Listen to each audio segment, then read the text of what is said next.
koşuş. Bu savunan payı.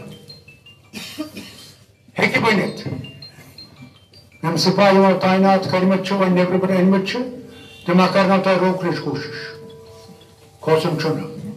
Üçü tay hak, panun hak. Yani kautis yetir ruh şehit çıkımıt. Del çuta yu rotuk hak mülmut. इसलिए हर गांव मस सोसन पहाड़स पे क्या जाए अकोई गाराश तमिस्ट गस वातो सुत गस नेर आध गस कमी आसी कोई किस्म बड़े खतरात हैं, इसमें कोई शक नहीं है।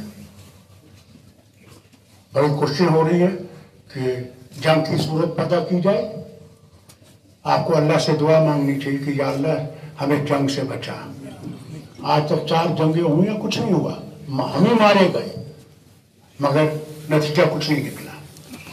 अगर कोई रास्ता निकल सकता है इन दोनों मुल्कों में, एक तो बातचीत से निकल सकता है और पाकिस्तान को ये जो दहशतगर्दी है इसको ख़त्म करने की कोशिश करनी चाहिए और ज़ोर से कोशिश करनी चाहिए। अगर नहीं किया तो मुल्क दुनिया में करार दिया जाएगा एक दहशतगर्द मुल्क और वहाँ के लोगों के लिए मुसीबतें आएंगी और उन मुसीबतों के लिए उन्हें ये कोशिश करनी चाहिए। और मुझे खुशी है कि इमरान खान साहब ने कल अपने सफ़ीर को भेजा था, मुशीर को भेजा था, जिन्होंने वज़ीर आज़म से भी बात की है हिंदुस्तान के, सुषमा स्वराज जी से भी बात की है और हमें उम्मीद है कि ये जो एक जंग का माहौल बन रहा था हो सकता है उसमें कुछ ठंडी हो गई होगी, कमी हो गई होगी। आप भी दुआ करें क्योंकि अल्लाह के सिवा कोई ताकत नहीं है। इतने ही बड़े बड़े मुल्क क्यों ना हो, अमेरिका और रूस हो, उसके सामने कुछ भी नहीं है। इसलिए अल्लाह से दुआ मांगे कि अल्लाह ये जो बादल लगे हुए ये हिल जाए, ये चले जाए और यहाँ पे अमन रहे और हम अमन में तरक्की कर सकें।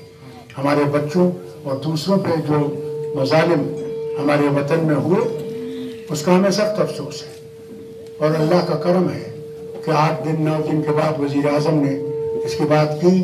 हो सकता है उससे लोगों में कुछ इसके हमारे ख़िलाफ़ जो एक माहौल बना था कश्मीरियों के ख़िलाफ़ वो कम हो गया होगा, मगर याद रखिएगा अभी भी वो तंजीमें हैं इस वतन में जो मुसलमानों के ख़िलाफ़ हैं, जो मुसलमानों को हर तरीके से मुसीबत आना चाहते हैं।